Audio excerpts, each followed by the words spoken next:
Here's a brief summary of some of the latest developments this week in Palestine. Israeli forces carried out massacres across the Gaza Strip this week, killing 497 Palestinians and wounding nearly 2,100 between June 5th and June 11th, targeting Palestinian men, women, and children in residential buildings, school shelters, tent shelters, and at so-called aid distribution points. Israel killed at least 123 Palestinians between Tuesday and Wednesday alone, according to the Palestinian Health Ministry in Gaza. Nearly half of those deaths recorded in that 24-hour period were people killed while trying to retrieve meager parcels of aid at the U.S.-Israeli distribution points. Since the shadowy so-called Gaza Humanitarian Foundation began its operations 2 weeks ago, the health ministry says that more than 220 Palestinians have been killed and more than 1,800 injured while trying to obtain food. The Red Cross Field Hospital in Rafah has had to activate its mass casualty incident procedure 12 times since the aid scheme began, receiving high numbers of patients with gunshot and shrapnel wounds, reporting that an overwhelming majority of patients from the recent incidents said they had been trying to reach assistance distribution sites. On June 5th, Doctors Without Borders said that physicians began donating their own blood to save their patients after scores of Palestinians were gunned down trying to get food aid. And that was a week ago. I'll have more on the death traps masquerading as humanitarian aid distribution points in a few moments. In northern Gaza, Israel relentlessly pounded areas of Jabalia and Gaza City this week. On Saturday, June 7th, 30 people were reported killed in an airstrike on a residential building in Gaza City, according to the Palestinian Civil Defense, while 4 new displacement orders were issued for areas in northern Gaza. This video shows Palestinian civil defense workers and first responders trying to safely evacuate civilians from an Israeli military-designated red zone in Jabalia. According to journalist Ali Abu Harbid, Israeli quadcopter drones targeted anyone who crossed into the arbitrary boundary as Israeli forces prevented rescuers from reaching and evacuating those left behind. اطلع اطلع اطلع اطلع شباب اتحركوا من الان تعالي يا اختي تعالي هات الولد هات الولد هات الولد هات الولد تعالي تعالي تعالي تعالوا الشباب اتحركوا هاي اخواتك اخواتك اخواتك تحركي يا اختي تحركي مش هتجيب الاصابه مش هتجيب الاصابه ورايا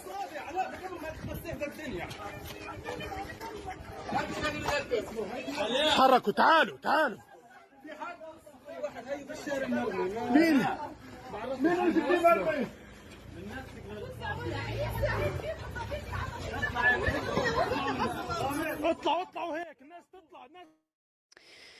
Israel cut the last remaining internet access line in northern Gaza earlier this week, plunging the area into a near blackout and preventing people from calling ambulances after massive airstrikes. And today, on Thursday, a total communications blackout was reported across central and southern Gaza as well, collapsing internet and phone services following Israeli airstrikes on telecom infrastructure, according to the Palestinian Telecommunications Regulatory Authority. Journalist Al-Hassan Salmi delivered this report on Wednesday from the besieged north after the internet connections were severed. Hello everyone, this is me Al-Hassan Salmi, a journalist from northern Gaza. Just to keep you up to date here, the situation is going from bad to worse because of the ongoing bombardment. More than 40 people have been killed from the morning until now, and now the second day without internet connection, without communication here in northern Gaza Strip, and this situation make the situation worse because the injured people cannot call the ambulances to come to Jabalia or to Beit Lahia or to the bombing area to take them to the hospital. So they trying to come to the hospital on foot, and this is a very hard because they lost their life during their way here. in Gaza. Second day without connection here in northern Gaza. Israeli army still pushing the people and force them to evacuate from northern Gaza to 𝐓𝐡𝐞 Gaza Strip. And this scenario happened in the beginning of this genocidal war. Now I will try to use the eSIM to catch the internet from outside Gaza to just keep you up to date here from northern Gaza Strip without connection, without internet. This is the second day, and here in the hospital, the injured people and the martyr arrive without a stop because the ongoing bombardment from different area in Gaza Strip, in northern Gaza Strip. Here, there is no any safe area, there is no any calm area. The Israeli F-16 and the Israeli tanks didn't stop shelling here in different area.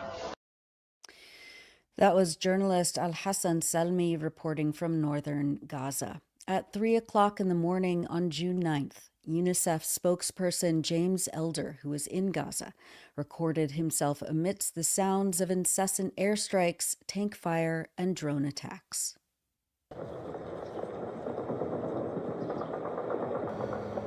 Night after night, I can hear the screams from tents. Air attacks, bombs, tank fire, kids being burnt in their tents.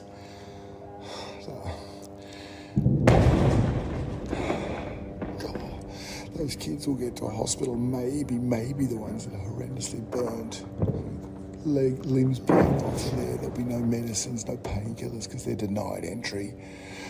Those children will lie there screaming in pain as they are right now. And they'll be denied the ability to leave here.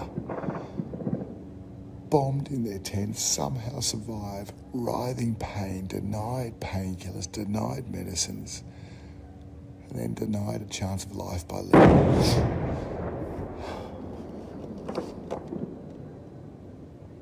Denied life. That was James Elder, spokesperson for UNICEF in Gaza this week. The Gaza government media office stated on Wednesday that the Israeli occupation is, quote, deliberately creating chaos in the Gaza Strip by perpetuating a policy of starvation and deliberately targeting and killing starving people seeking food.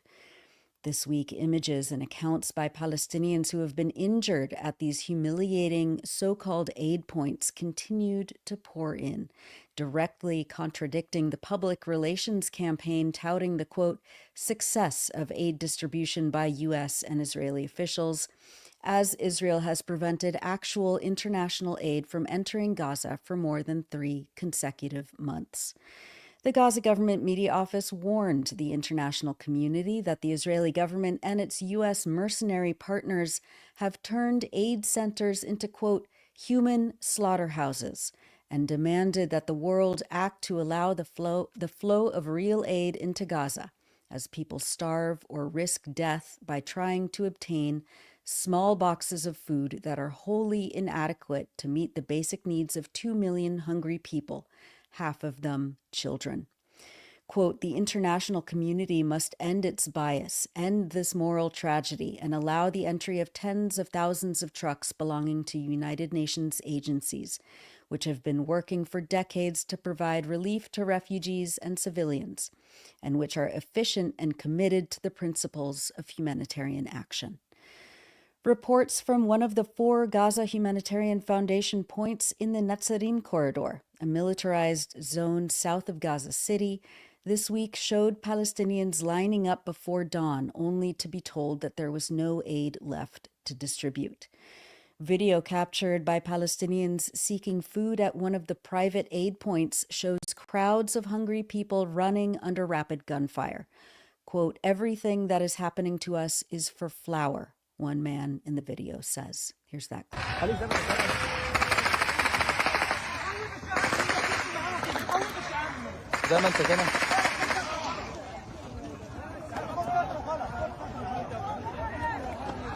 اطلق نار على المدنيين. الله اكبر.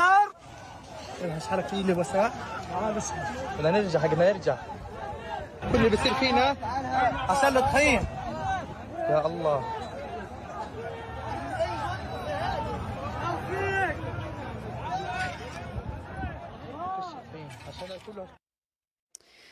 Philippe Lazzarini, the Commissioner General of UNRWA, the UN Agency for Palestine Refugees, said on June 10th that, quote, "this humiliating system continues to force thousands of hungry and desperate people to walk for tens of miles, excluding the most vulnerable and those living too far.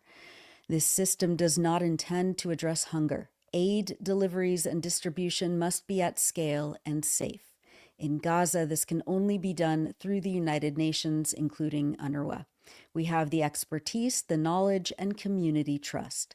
The State of Israel must lift the siege and allow the UN safe and unhindered access to bring in aid and distribute it safely. This is the only way to avert mass starvation, including among 1 million children. Today, there are 12,000 UNRWA staff who continue providing health, sanitation, and psychosocial services under the most brutal and adverse environment. Our warehouses outside Gaza are full, with a volume of assistance equivalent to 6,000 trucks. Letting food rot and medicine deliberately expire would simply be obscene, Lazzarini stated. Meanwhile, the New York-based Center for Constitutional Rights has officially notified the Gaza Humanitarian Foundation of its potential legal liability for complicity in Israel's war crimes, crimes against humanity, and genocide against Palestinians. In a 40-page letter to the private corporation's new CEO, Johnny Moore, who is a Christian Zionist evangelical and dismissed the daily killings at the aid points as, quote, fictional massacres, the civil rights organization warns that if the Gaza Humanitarian Foundation, GHF, does not cease its operations in Gaza, they could face civil litigation or criminal prosecution in different countries, as well as legal action before international bodies. The Center for Constitutional Rights senior staff attorney Catherine Gallagher stated, quote, "For the past 20 months, Israel has used the denial of food, water, and other basic necessities to carry out its genocide against the Palestinian population of Gaza. As Palestinians now face mass starvation, Israel has teamed up with GHF to make accessing food not only dangerous and potentially deadly, but also a tool of forced displacement. If GHF continues its militarized aid operations, it must be prepared to face the legal consequences, whether in the United States or beyond." The Center for Constitutional Rights says that this comes as the U.S. State Department is considering giving GHF, whose funding remains opaque, $500 million. We'll have more on the weaponization of humanitarian aid with Francesca Albanese in a few minutes. Israel killed 3 paramedics and a journalist on Monday, June 9th, as the team was responding to an emergency call in eastern Gaza City. Dropsite News reported that the team was dispatched to assist casualties from an earlier strike and was itself targeted while attempting the rescue. A second team that tried to reach the wounded paramedics was reportedly attacked by Israeli quadcopters. The 3 medics, Bara Afana, who was just 18 years old, Wael al-Attar, and Hussein Mahaysan, were all killed in the attack. Mahaysan was reportedly the paramedic who heroically rescued 2 little girls from a massive firebomb inside a Gaza City school shelter just 2 weeks ago, including the 4-year-old girl Haneen, who was captured on video walking through flames.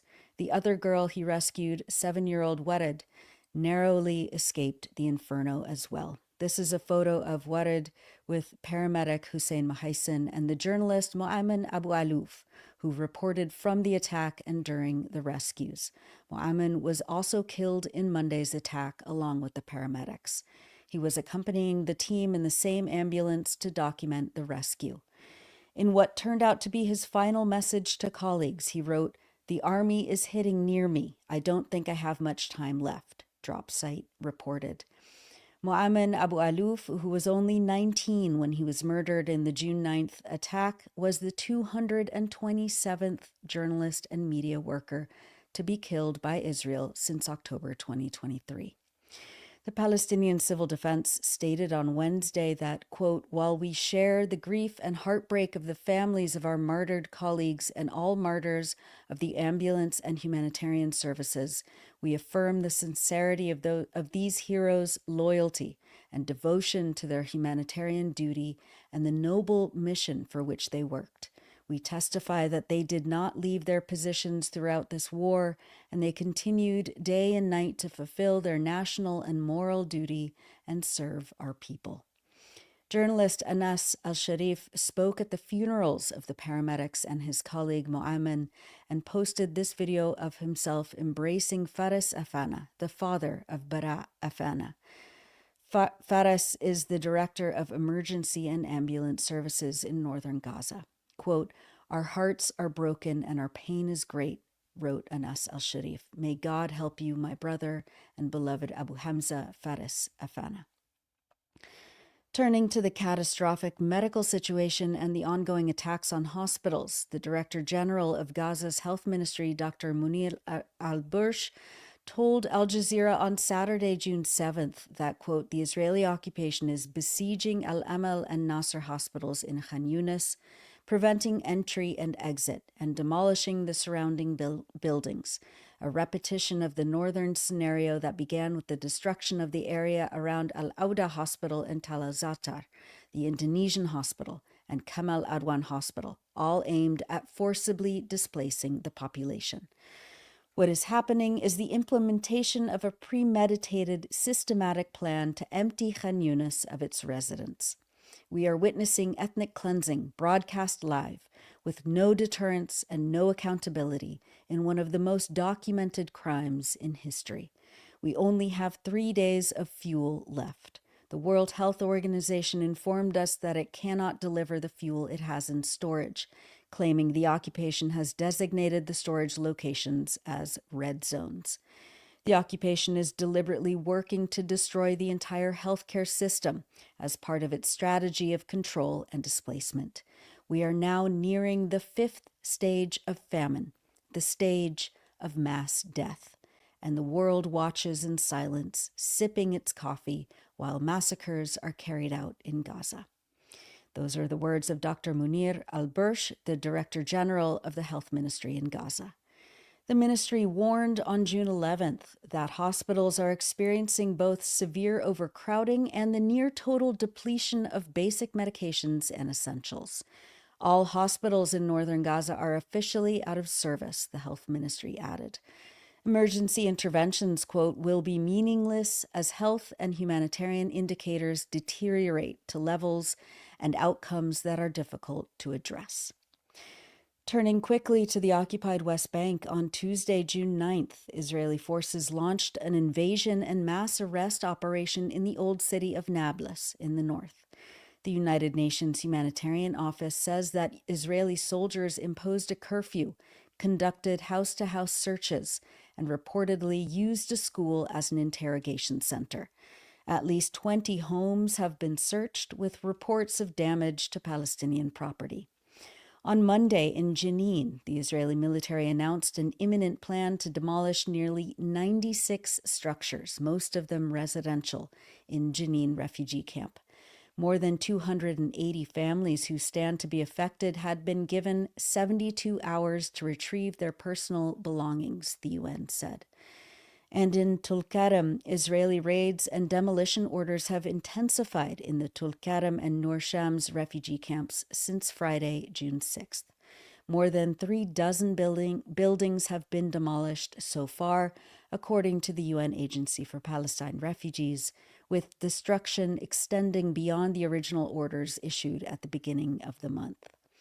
Our contributor Zaina El-Tahan, writing for the Electronic Intifada in her report, Will Israel Expand Its Assault on the West Bank?, which we published in late May, says that, quote, the mass deliberate displacement and destruction of entire refugee camps, openly declared and executed as a strategic objective by the Israeli military and government, raises serious questions about the fate of Palestinian survivors of the 1948 Nakba and their descendants, particularly if the operation expands to other areas of the West Bank.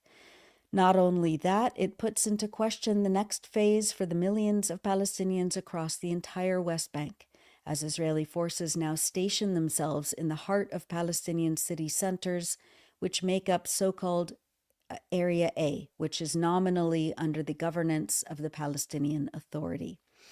Analysts believe that the worst is yet to come.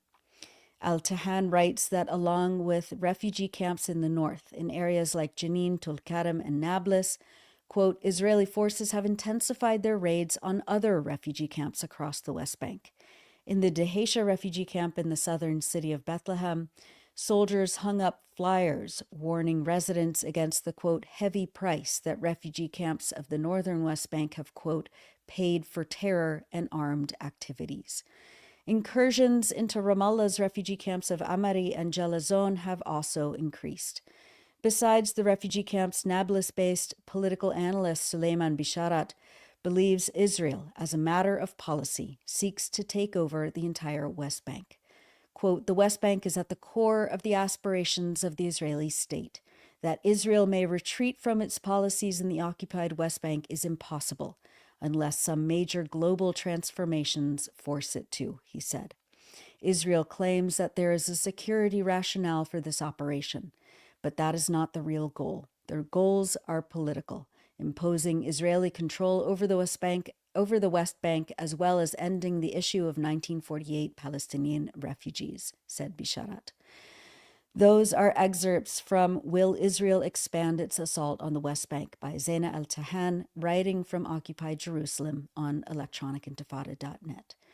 In the U.S., a major legal victory was won on Wednesday, June 11th, as a federal court judge concluded that Columbia University student leader Mahmoud Khalil would continue to suffer irreparable harm if he remains detained, and granted Khalil's request for a preliminary injunction. Khalil is a green card holder and permanent U.S. resident who has been in an ICE detention facility for more than 3 months over his advocacy for Palestinian rights. This preliminary injunction blocks the Trump administration from using the provision of the Immigration and Nationality Act, the INA, that Secretary of State Marco Rubio invoked to detain and attempt to deport Khalil and other students and scholars for their speech, according to the Center for Constitutional Rights. They say that this is the first federal court to rule that Khalil and other non-citizens cannot be deported based solely on the so-called foreign policy ground of the INA. It is a blow to the Trump administration's attempt to suppress the speech of those who protest and speak out in support of Palestinian rights. One of Mahmoud Khalil's lawyers, Amy Greer, said, quote, today the judge found what we already knew. The Rubio determination is unconstitutional. The U.S. government cannot detain people for their protected political advocacy. Today was the first step to justice, but we will not stop fighting until Mahmoud is home with his wife and child. Finally, as we always do, we wanted to highlight people expressing joy, determination, and resilience across Palestine and around the world. Last week, we covered the Gaza Freedom Flotilla and the Madeleine ship, which was carrying 12 international activists and humanitarian aid, aiming to break the siege on Gaza. Early Monday morning, June 9th, the boat was hijacked by Israeli forces, and the activists were forcibly taken to Israel against their will, where they were either deported or remained detained in Israeli jails. Tiago Avila, an activist from Brazil, is in jail and has been on a hunger and water strike since Tuesday.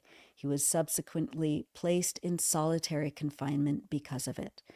But it has not stopped the momentum of people in the region and around the world who are repulsed by the inaction of political powers in the face of this genocide and are compelled to intervene themselves.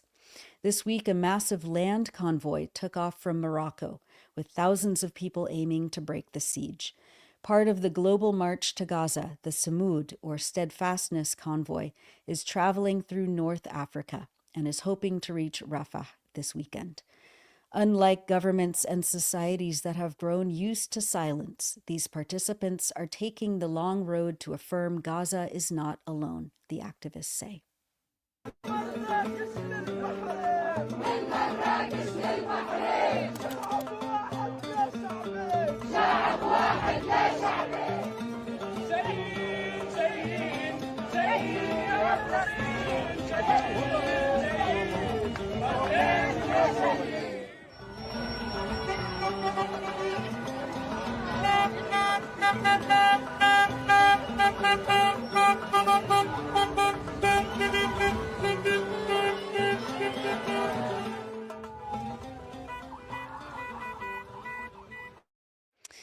And that's it for the news roundup. As always, go to electronicintifada.net for much more, especially to read our new features by our brave writers in Gaza.